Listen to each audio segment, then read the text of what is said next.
Couple of questions here that are more bus related, but I think we can sort of touch on it here. One is waiting for the bus. I always have to wait 1 hour for the next bus to arrive here in Surrey, no matter which way I'm going.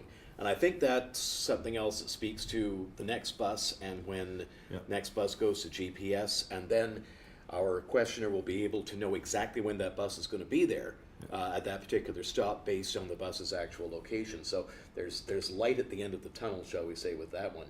Yeah, but maybe I could talk about, 'cause we're all taxpayers, we're all users of the system. I mean, I got to tell you, Coast Mountain Bus Company does a great job, and their people really trying to deliver the service. And it's a, I get customer feedback every time I go home, and that's with my son.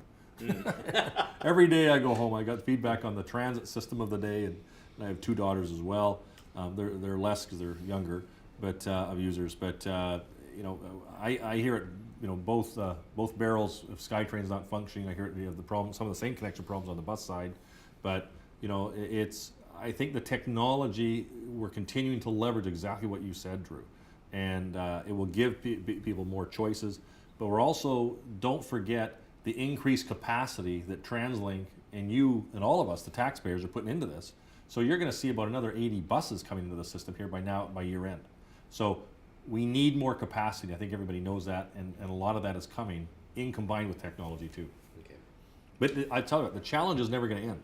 This is transit everywhere. This is my own perspective, is Vancouver is not a big city. We're going through changes right now. Mm-hmm. You got a pretty good transit system in the core, and a lot of the urban areas in the world, on those outside areas, and again I say this living in Langley, it's still densifying up, right? It's still increasing. So, and when you're a $2 million, but the 2 million population size, we're not New York, Chicago, Paris, where you've had major infrastructure over many, many decades come. And we also live in an area that has very unique geographical challenges.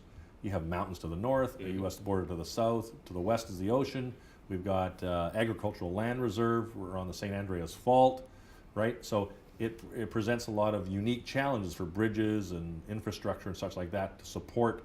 The cost of being in this business is actually more expensive, I'd suggest, in this region than it is probably in prairie cities, right? Or flat, very likely, right? yeah. So with it, it's we're continuing to lay the network, I'll call the grid, out. So that means more bus service. That means more beeline service. That means more rail service. That means more and more and more. To do that, though, the taxpayers ultimately got to be willing to write the check. So the answer is it's absolutely possible, but it's going to also have to be equally funded, and that's something that TransLink is working on right now, and it's going to be a very important time for people to make the transit decision to say, do I want to personally invest and to get that exact return that I think that person is rightfully so expecting and looking for.